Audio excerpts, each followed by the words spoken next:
What is good? Welcome to the Vanflip podcast. Yet again, I am joined with Justin Fornof of the band Wristmeetrazor, but you could remember him from other projects such as the American deathcore band from Las Vegas, Ex-Molotov Solution. Welcome to the show, Justin. How are you doing today, man? I'm great. Thanks for having me. This is fun. I've been a Lambgoat reader since I was probably like 13. So yeah, me as well. So what are some of the things that you remember before we get into everything? What are some of the things that you remember about Lambgoat, and what makes you keep coming back? I think my earliest memories of Lambgoat are pretty old. They're probably even pre Lambgoat being hardcore oriented, when Lambgoat was like slightly new metalcore-ish influence in the early 2000s.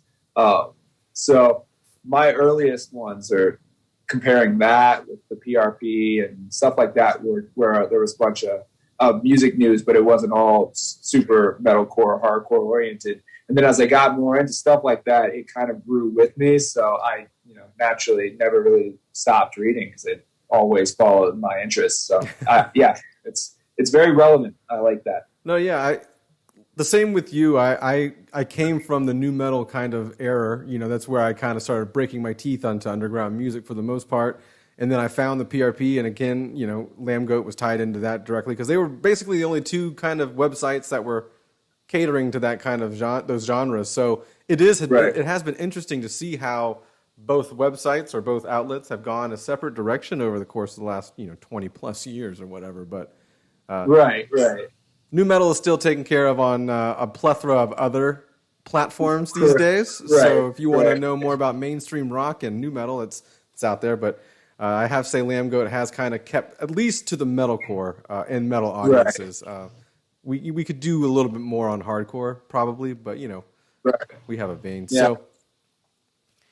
So you were, let's start it off by Molotov Cocktail, or not Solution, not Molotov Cocktail, Molotov Solution. So you were in that band as a bass player for a brief time, Right. And what have you been doing since then, prior to getting into Wristmeetrazor? Because that's kind of a new project that's come around the last handful of years for you. Right. So after Molotov Solution, I just mostly did local bands in Las Vegas and went to school, and I graduated from UNLV. And became a teacher, and I taught for a couple of years, and then this band started to do stuff, and I was looking for an in back into the music thing, and so here I am. Interesting. So you graduated from UNLV. Congratulations on that. And what were you teaching, or what are you teaching if you still teach? I don't teach anymore, but I was teaching literature. Oh, that was my main thing, was English and lit. So, and that's what my degree was in too. So that's always been kind of my passion, and a lot of that I think kind of shines through in the Wristmeetrazor stuff, especially the new Wristmeetrazor stuff. Yeah, it's kind of following the footsteps of another kind of scene legend. Keith Buckley was also a teacher. I believe he taught literature as well, or something like that. And it carries over, especially for frontmen and people who write the lyrics. It's actually a pretty good thing to have in the back pocket. Yeah, no, it definitely does. And Mike from All Out War and James from Harm's Way, all teachers. I get it. I understand the pipeline. It makes a lot of sense. It is a flexible enough job to where you can do that, even if you're full time or if you're a substitute. You can do that and play music at the same time. So I get that, and that was kind of what I was doing as well. Except when I was teaching, I was mostly just doing local band stuff, so it wasn't ever. There was no extensive touring happening. Sometimes there'd be a month-long tour or something like that, and it'd be easy to get that off. But when Wristmeetrazor started going real serious, is when I decided to not teach anymore. It wouldn't have made sense. In 2018, when we signed a prosthetic, we just decided to go balls in on it, to be honest with you. And so there was no slowing down. It was not going to be anything else but touring nonstop. And that's where we were up until last year. Interesting. Last teaching question I have for you. What was it, like a grade level, middle school, high school, maybe some college? What was your forte? It was all high school for me. I could have done middle school, and I student taught at a couple of middle schools, but for me it was all high school while I was doing it, which was interesting because I'm fairly young and I look young too. So there was some fun kind of moments where, That's, hall monitors thought I was students and stuff like that. It's fun. Sir, you have to get back to class. I'm on. Yeah. I have a free period. I'm a teacher. I'm a free period. Yeah. But I would wear the badge too. I would have the badge that had my name on it. They still wouldn't even look at that. They still would just be like, and sometimes they would catch themselves right in the middle. Like they would look at me and they would be about to say something, but then they'd notice the badge and then they'd stop. And it'd be really uncomfortable for both of us because at that moment we both know exactly what they were thinking. Yeah. So see you at the water cooler, bro. Okay. Yeah. So much. It must have been kind of weird for the students too, because I mean, you don't technically look like a stereotypical teacher. You're covered in tattoos. Right. You got a nice leather or either black satin or leather shirt on with the glasses. Yeah. So you're pretty rock star right now. Did that play into your favor, or did kids not take you as seriously as a teacher? Or well, I mean, I always liked the way I dressed. So I didn't dress super different from this. I mean, maybe a little bit more professional, but it was always black long sleeves and black slacks and stuff like that, and they're all form fitting. And so, yeah, I mean, it was a thing where I'm not sure if I would say the kids didn't take me as seriously. I think they were much more intrigued by the idea of a teacher that didn't dress like a Dockers ad or something. Yeah. More relatable, more relatable to their time, their age group. Kind of, I think. But then at the same time, I was like the authority.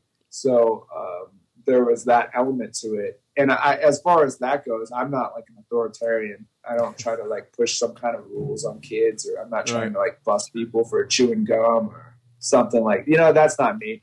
But you do have to put forth a certain amount of like no nonsense approach to it, because if you're gonna act like you'll let anything go, if you're gonna be the cool teacher, then they will do whatever they want. So yeah, it was a little bit of that too, a little bit of trying to find the balance, and sometimes having to be the hard ass teacher that was just like not gonna let anything happen, so they knew that they couldn't walk all over you. And it sucked. I'm not gonna lie, I wasn't a big fan of teaching. It's a hard job. It's very, very, very thankless. So for sure.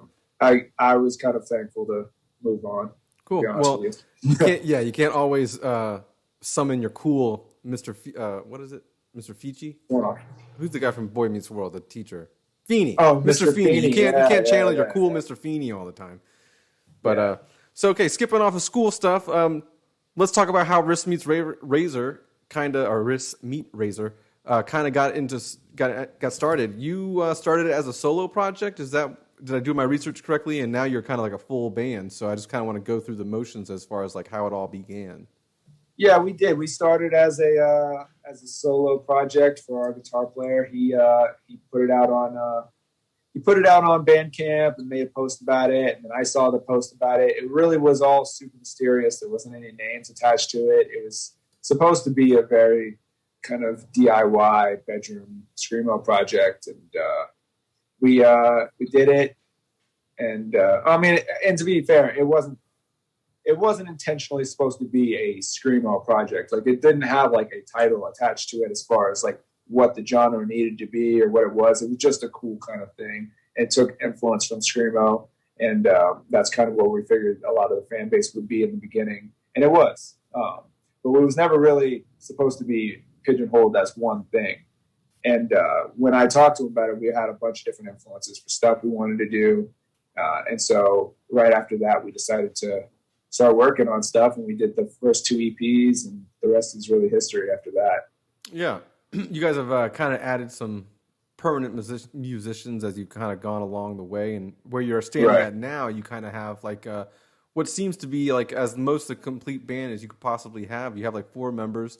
Do you think that's where you'll end up, or do you want to, because I know you play bass and do vocals, but other guys in the band or other people in the band do vocals as well. So, is your goal to continue doing both, or do you want to maybe step out as the main frontman at some point? Or, well, I definitely am not going to do both forever. I will say that much. I don't want to give away too much, but yeah, I'm not going to be the vocalist. I'm not going to be the bass player and vocalist forever.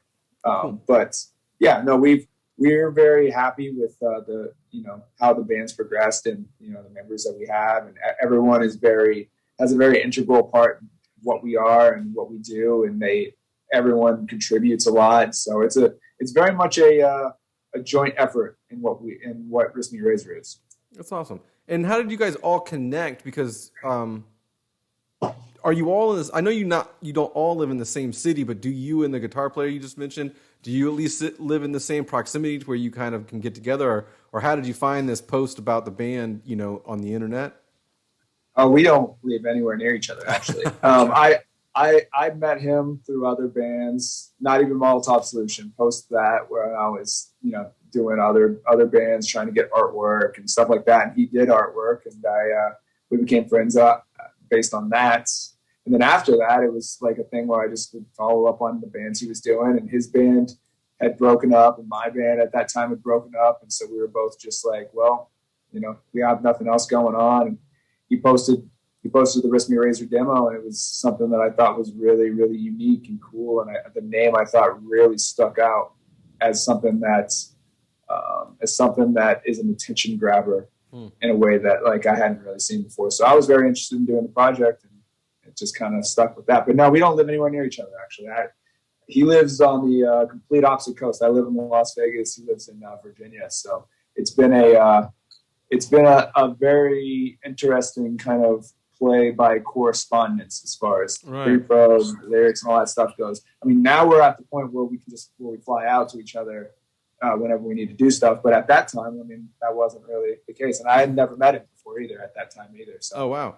Yeah, so how did that, I mean, because it was just you guys in the beginning. How did you guys go about tracking down the other individuals? Because I know you have someone living in Delaware and another location. So when was the first time that, when you all got together? Was it just like the first show that you all played together, or did you guys kind of have some kind of communication and meet up beforehand? Well, there was another bass player, or there was not another bass player. There was another drummer beforehand that we played on our first tour.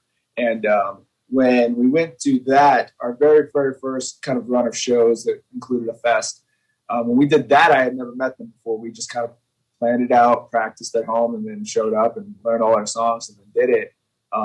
And then as that went on, me and Jonah had started, traveling more and taking the band a little bit more seriously. So I'd known him, and then we added Brian, our drummer, and then we added Tyler in 2019, our second guitarist. And that was basically, their auditions were less awkward because me and Jonah already knew each other. So it was like they were joining our band, if that makes sense. Yeah. It wasn't like we were all for meeting each other for the first time and playing. And it was like one spontaneous, instantaneous thing. You know what I mean?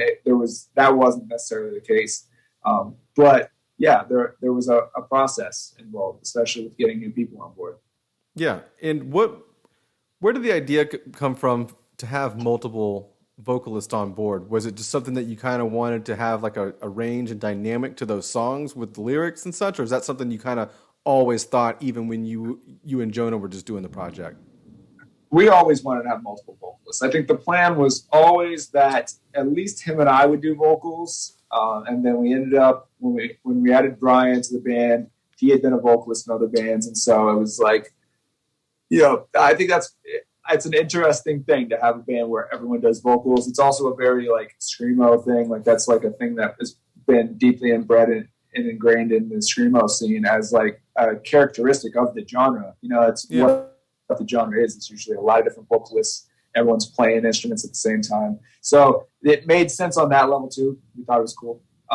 So that was the original kind of thing with it. I think we take a much different approach now, I will say. It's the approach that we take to the band now is different from what it used to be in terms of what we want to get out of the image and the sound and, the vocals and everything else. So everyone does vocals on the new record too. But you'll see when you hear it, if you're listening to this, you'll see the difference in how it is now as opposed to how it used to be. Right. And piggybacking off of that, there has been kind of a change in sound. I don't want to necessarily say for better or worse, just more mature from the first couple of releases, even the singles that you guys have released in that time period between Misery Never Forgets and is the new, and correct me if I'm wrong, but the new album, is it called This Summer's Sorrow 2? That's the new single. Yeah. Okay. What's the record's name? The record's called Replica of a Strange Love. Gotcha. All right, cool. I get so much stuff coming at me all the time. I got, all these emails, and it's hard to keep track of everything in order. But yeah, so what was the biggest difference between, the way that you guys were approaching the band then to now? Because it seems more mature and seems like a more, I don't know, thought out process. Yeah, well, the main difference between where the band was and where the band is now, especially with the record and putting the live show aside, with how we're recording and writing music, is for this record, we had a producer, our friend Isaac Hale from Knocked Loose, produced the record. We went up to Kentucky last year and did everything with him as far as pre-proing the tracks and creating everything. There's a lot of stuff that happened under Isaac's eye. Like, he helped with a lot. He wrote a couple of riffs. We wrote a bunch of riffs, and it was a huge collaboration. We'd never done that before. All the other records were essentially just Jonah and I. They were all entirely Jonah and I's ideas and lyrics, and it was both of us pretty equally. And now it is much more expansive. Yeah, and Isaac, actually, speaking of vocals, he lends some vocals to a couple, I don't know, a couple songs, but definitely the Paris track. How did that come about? How did having him featured on the record, not only as a producer, but like as a, vocalist? And I'm sure he's written and recorded a couple of guitar, bass tracks or whatever on the album too, right? Right, yeah. Yes. But yeah, it was an honor, but also with that said, like, he's a good friend of ours. It wasn't like, there wasn't some sort of, starstruck rock star moment where we were like, Isaac from Knocked Loose is here. You know what I mean? He's a friend of ours that we've known for a long time. And it was a very cool and natural thing where we just got in a room and were able to write. And then when we went to record, he came with us too, because he wanted to kind of oversee that process as well. He really took his producer role very serious, and he's very good at it. And so when we were there, I had asked him if he wanted to do vocals in Last Tango. I thought that there was a part that really fit him, and he was into it. That was one of his favorite songs in the pre-pro. So the whole thing was just very, very natural. There wasn't any kind of weird vibes or any kind of hesitation on anyone's part. It just all happened, and I think that it shows when you listen to the record. And not jumping too far ahead into the future or anything like that, but would using Isaac again as a producer or someone in the studio with you, would that be something that you would kind of want to approach again at a later date for maybe a next EP or another album?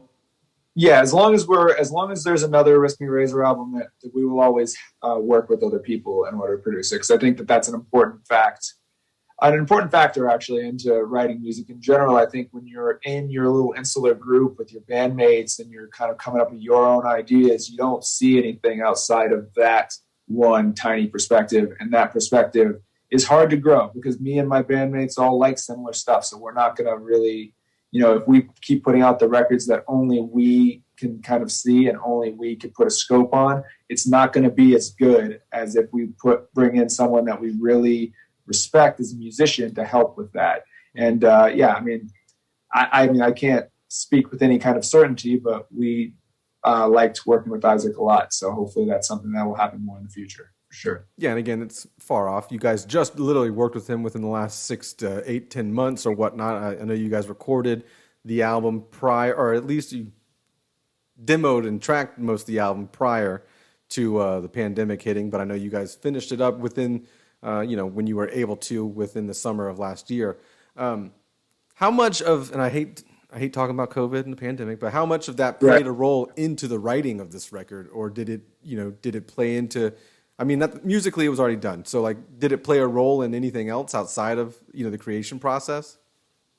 So it's interesting too, because you're right. The instrumentals of this were done in February of last year. So it predates COVID. Technically predates COVID in America. But the lyrics were all written subsequently after that in the space that would have been a canceled tour that we were going to do.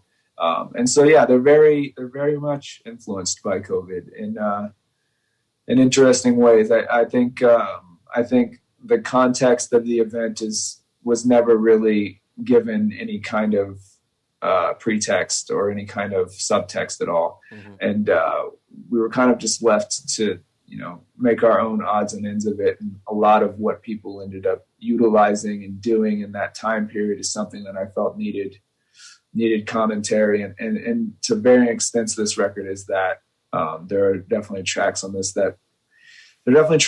record that key into more philosophies that I feel speak to the bleakness and the times, the end times we're living through and still are living through. Yeah, it is. It's been a crazy, crazy year. That's for damn sure. And I'm assuming it's going to get a little bit more nutty before it gets, better. But with everything coming out, I don't know exactly where to look and what to believe. So it's all up in the air. Right. When you're writing, are you the sole author of the lyrics? Do you write lyrics thinking about someone else saying them, or do you allow the other person to write their own lyrics, or how does the process go for just that particular part of the album? So for this particular album, I am the sole author of the lyrics. But for the other ones, it was much more of a collaboration between Jonah and I. Misery Never Forgets, for example, was pretty split down the center. It was pretty much half and half. Well, half me, half Jonah. And the EPs before that were a little bit more Jonah, but they had some of my lyrics in there too, and the vocals are pretty split 50-50. So that's kind of how the band has been. But now, for the first time, this record is all me, all lyrics that I wrote. They speak to very much what I was wanting to say with the record. I wouldn't say that they are necessarily entirely conceptual to the point of where they're 100% open for interpretation. I think there are interpretations there that are closer to being correct, if that makes sense. Mm-hmm. But with that said, a lot of it could be interpreted multiple different ways within the context of what it is, if that makes sense too. Yeah, like there is a rough concept to this record. It's not necessarily just all random shit thrown against the wall, but the concept of this record isn't that of a concept record as much as it is a much more overarching kind of thematic thing, in a sense of there are bands like Nine Inch Nails, for example, mm-hmm. with the Downward Spiral. It's not an exact concept album, but the songs all fit into the same bigger conceptual thing. And that's the same thing with this record. You can listen to the songs in any order and it would still work fine. However, if you listen to songs from this record and then mixed it with songs from other records, it would be completely off.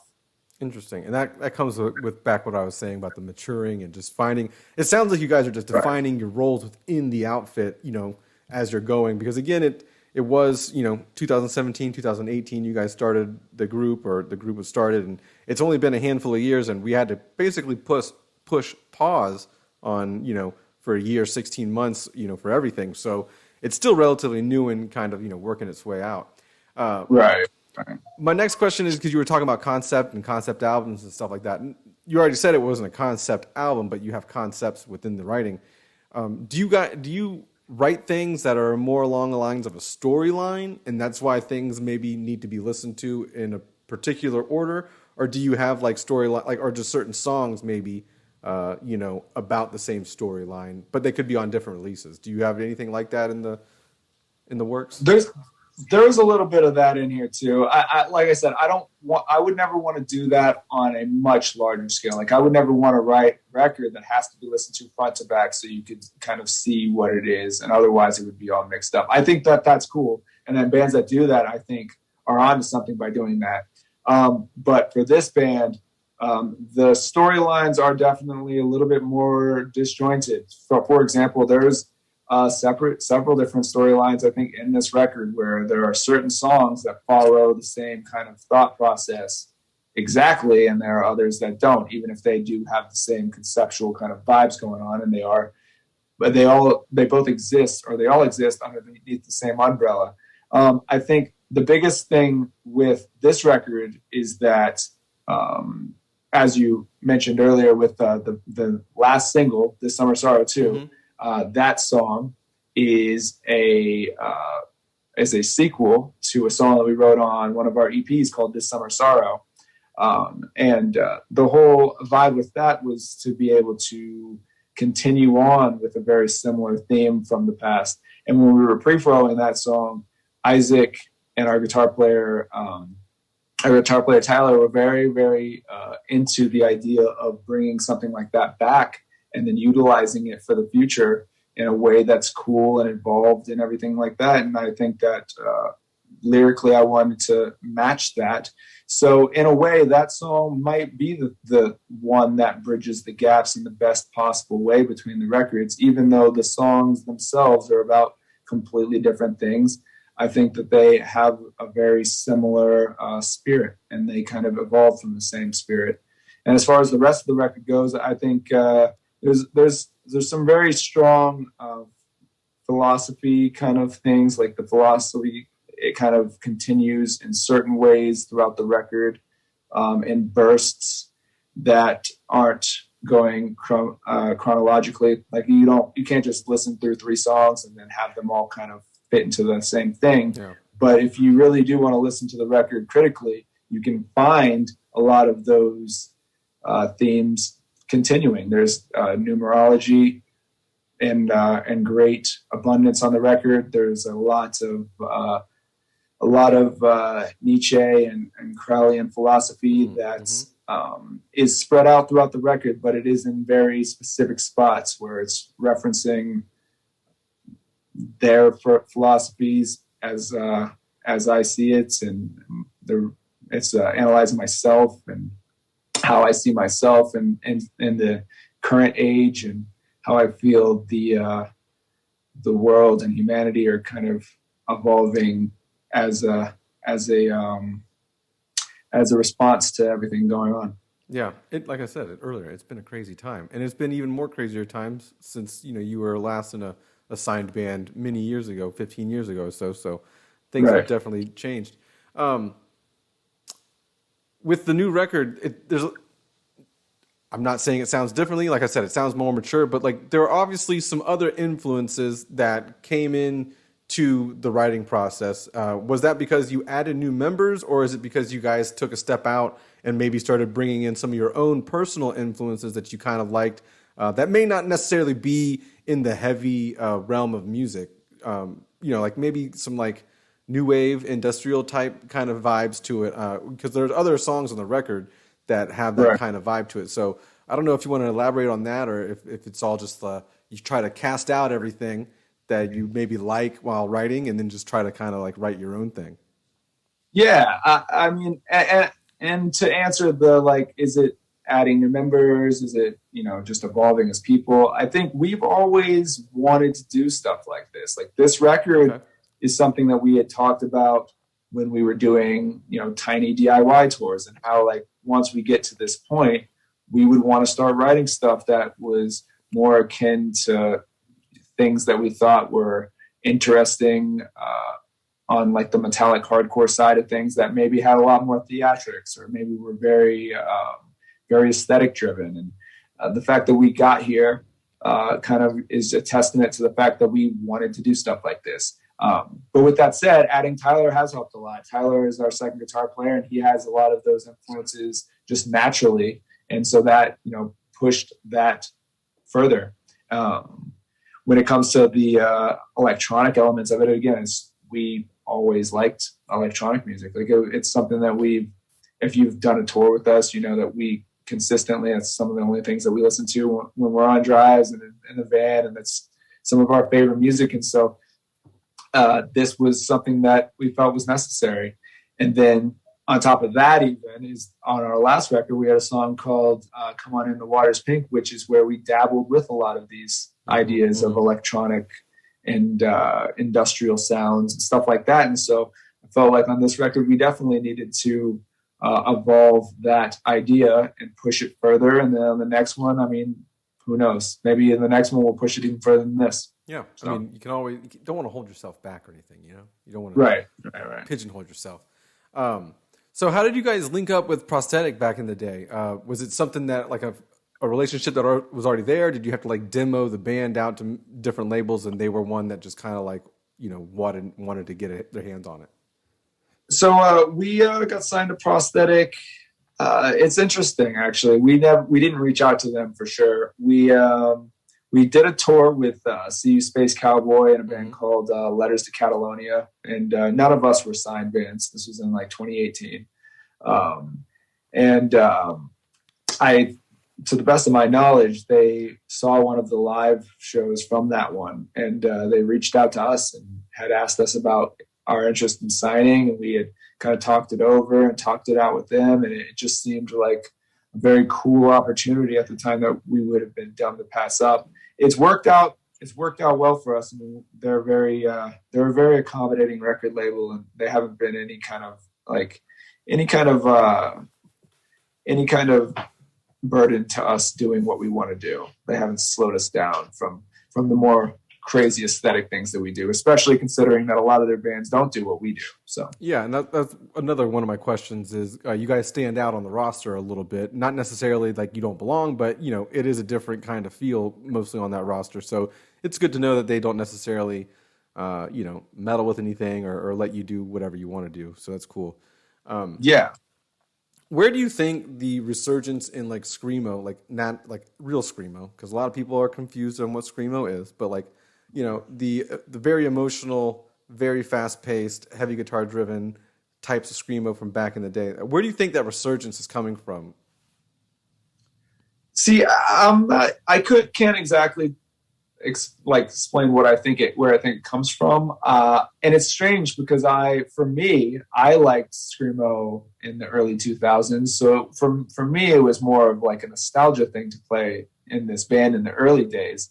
I think kids can relate to a little bit more of a lo-fi kind of chaotic thing, maybe more so than they were in the past 10 years or so when bands were trying to get into the newly acquired home studio thing that's kind of started happening, where every band wants to sound really good and they can do it for cheaper because they can buy their own stuff. And that didn't exist in the 2000s. Like, if you're listening to this and you don't remember or you weren't around then, there wasn't home studios. The bands that recorded had to go spend a lot of money and go to a professional studio to record, or they just recorded an 8-track and it sounded bad. And a lot of the screamo bands did that. They recorded on an 8-track, and a lot of them did sound bad. And I think there's a romantic kind of element to that I think is coming back around, because people are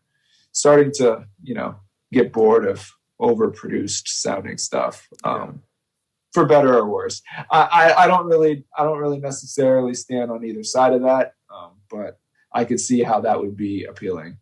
Of course. And there's some times when I listen back to like early 2000s, late 90s bands that record, bands that have gone on to even record more albums in the last 20 years. But sometimes when I listen back to those early recordings, I'd like a re-record, because recording and production has gotten so much better that, a lot of that, like some of these records that I'm listening to in the late 90s, early 2000s, I can't even hear the bass guitar. They weren't even worried about it. So it would be cool, to have some stuff re-recorded and see what that would sound like current day. But it is, like you said, nostalgic, and that's one of the things that's one of the terms that I kind of gravitated towards when I first started listening to you guys and CU Space Cowboy, because we had Connie on from CU Space Cowboy a while back too, and like I told her, it's just a nod to that early kind of chaotic spazcore screamo sound, like early 2000s, and I love that, and I think personally, I think a little bit is coming back because maybe those people that listened to that music at that time had children, and now those kids are somewhat into that kind of same, demographic and stuff. So it's really weird or really cool to see the potential fan base just keep growing and growing and growing. Right, exactly. And even further, like Lambgoat, for better or worse, had a lot to do with getting bands like us and CU Space Cowboy out there to lots of people, especially because for a while it was very interesting to go into the comment section. So I think a lot of people just did, and it made the bands more popular as a result. So yeah, that's one of the things that I was wanting to ask you about. What are some of the things that you kind of read about, either yourself or the band, that stick out, whether it's positive or negative? I mean, if we're referring to the comment sections of various news articles, Nah, we'll do Lambgoat. Specifically Lambgoat. I don't think anything I read about myself is something I would want to repeat publicly, because it was all all of it is very untrue, but it was all kind of like transphobic and strangely homophobic stuff, which is what it is, but to be totally fair, I'm from the era of the internet where that was everywhere, and if you put this kind of project out there, that's what you would kind of expect. And so I'm also a bit of a masochist in a sense, where I enjoy reading some of this stuff. I think it's hilarious. I love reading other people's kind of like off the wall criticisms of me. And I mean, who knows? I don't know if this goes on YouTube, but if it does, there'll be even more.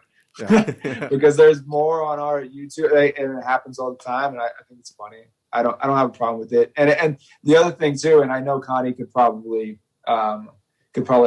agree with this. We never get this in person. Like, no one ever comes up to us and like says any kind of stuff like this. So like, we never have to actually, answer it. I'm sure we would. If it happened in person, I'm sure we would handle that. But like, it never does. So it's more just entertaining. And we, when our very first, so after we signed to Prosthetic, our first single was called XOXO. And then the Lambgoat post that followed that was one that got hundreds of comments, maybe more than hundreds of comments. I can't really remember, but we were on tour at the time, and we would just read them for hours. We literally could read them for hours and then stop and then laugh at them and then read them again. And then, we are so a part of the humor that we would comment in the comment section about ourselves, even just for fun. We would do it just to continue to stoke the flame. We would just continue talking about ourselves to make it even worse. It was great. Yeah, the funny part about people that comment things or that quote unquote engage or interact with those kinds of posts is they don't understand how much they are actually helping. Well, I would assume that, and again, for those that are unaware of like Lambgoat back in the day, like you were saying, it was known. That was like a part of the internet that was just known that was going to go down. The comments weren't going to be like, "Oh, this is my favorite band. Thanks for posting." It was always going to be some kind of derogatory, kind of trying to be funny style comment that was really bad. You kind of became used to that at Lambgoat, and you kind of understood that, like, oh, well, if they're really shitting on us, they must kind of like us, because they wouldn't spend the time to, waste all this energy coming up with all of these crazy comments if they didn't care. Right.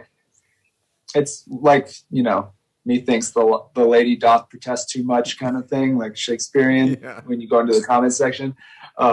But also, I think, there's probably a part of them that think that they are doing something, but what they don't realize is it's like actually working in reverse. And the people that are saying a lot of those comments are people we know, and some of them probably are doing it because they think it's funny, and they don't really have, they're not even literally trying to, insult us. They just think it's also hilarious to be a part of this. Some people have told us that, and we usually laugh and think it's funny too. I always, I try to keep a good sense of humor when it comes to the internet, because if you don't keep a good sense of humor when it comes to the internet, it will eat you alive. It'll make you doubt yourself and your band and your appearance and stuff like that. And I don't, I just think it's funny. 100%. Yeah, it's crazy to see the differences, how just the behavior on the internet has changed, or how it's been taken differently. Because I would say that it was always this way. In little areas like the Lambgoat message board or the Lambgoat comment section or this or the other. There wasn't social media necessarily, but there were ways to communicate with each other back and forth. And I've seen that from, Jump Street on the internet, people just becoming a different person than they were in themselves. So it's just weird to see how it's evolved. And with all that being said, Lambgoat does have a new version of the website coming out in the next couple weeks here. So I want to say anonymous comments will kind of come back, but they will just be moderated more in a more proficient way. That's all. There we go. Let's go then. I'm all about it. Let's bring the hate. It is because, like you said, it is one of those things where other people would just kind of do it as jokes. You know what I mean? Like your friends would get on there and trash your band, or you would go and trash another band.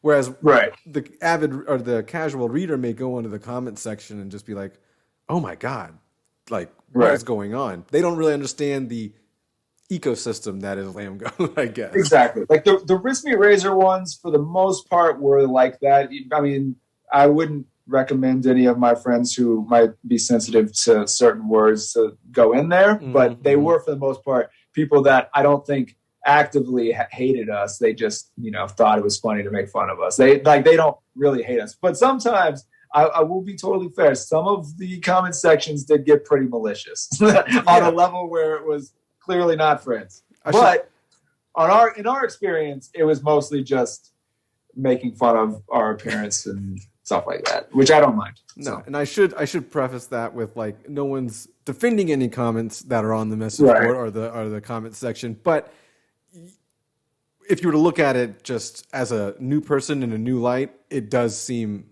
wow, this is the Wild West over here, and it was. And but everyone kind of everyone knew that. I mean, like, it was what Lambgoat got big from for the most part. So, most notable for. But so changing gears, what's the goals for WMR coming, going forward? Because you're about to drop this album this week, June 11th, June 11th, 2011. You're dropping the new album. What are the goals for this album now coming forward? What's the next step in the maturity of the band, and what's, what are the 5-10 year goals from here, or are there any? We always like to keep our options open as far as what's going on. I think the goals will always be to continue to be true to what we want to do and progress it and get better and do more. We'd love to do bigger tours. We'd love to start doing a lot of support stuff for other bands so we can spread, this virus amongst everyone here. That is Wristmeetrazor and what we're doing now. But I think ultimately, regardless of what we do, as long as we're able to continue writing and creating what we want and progressing and evolving, that's good enough for all of us. Cool. And before I leave off, I should say, not lead off. Justin, I would get so confused seeing your the band's promo photo for the last couple year or two, and I'd be like, "Oh, James Hart has a new band." So you and James have a very, the vibe is a lot alike, and you guys look similar. So I appreciate that. Yeah, no, I grew up a very, very big 18 Visions fan, and I've never really stopped being one. So it's been an influence for sure. I wouldn't say it's the only influence or it's a lead influence even, but it's something we like. So I appreciate that. That's a compliment. No, yeah. And again, I don't know if you're paying attention. You probably are if you're a big 18 Visions fan, but they have some new stuff, in the works. It looks like, at least. Yeah. Yeah, no, and I really liked the last 18 Visions thing that came out last year, the EP that they put out. I thought that one was really sick, actually. Yeah. Is that where you kind of get like, and I don't want to say anything negative or pigeonholed or anything, but the fashion core kind of rock star vibe, is that kind of where you picked up on that through James in the early days? I wouldn't say it's necessarily through James. I just always kind of liked it. I've always been a fan of more of a rock star element of rock music in general. Like I really grew up loving Marilyn Manson and Trent Reznor, and I thought that those guys had their own style that they pushed through unapologetically, and I liked that a lot. And so that's always been a main key thing. But in the context of metalcore, yes, definitely. Because I think James Hart is the guy when it comes to doing metalcore and doing hardcore, but doing it with your own style unapologetically, and moving forward with it without, having to change. Because James caught a lot of flack too back in the day for it, and he didn't put up with any shit, and that's kind of how I see myself. So yeah, he's definitely an influence for sure. Yeah, I was gonna say he may have been they may have been one of the first bands as a young person that I saw that I was like, wow, these guys are doing the same kind of, well, not the same kind of music, but they're in the same vein as all these other artists. And they look so different, and they're all wearing ties and tight express typed, V shirts, and they all do hair, and so it just was all like so weird. But Yeah, it's that kind of fashion, whether it was as a joke or they just were expressing themselves, to kind of like be the opposite of what was currently going on in that kind of genre. It was, Right. I gravitated toward it, and my band started kind of dressing in the whole fashion core thing, and you definitely Yeah. got some comments, that's for sure. Yeah, no, definitely do. But again, like, I think it's a good thing, and I think we're in a place right now where we're kind of back to where we were probably when 18 Vision started doing that, because it's one of those scenarios that everything's cyclical, but for a while bands just don't care about the way they look and they just dress like whatever. And we, and specifically me, I'm very different from that, and I like to dress up, and I always have, and I always will. So hopefully it's something people like. Yeah. Well, before we head off here, in the time that you've had in the pandemic, have you kind of checked out any new bands or got acquainted with any older music that you may have passed up on within the last 16, 18 months?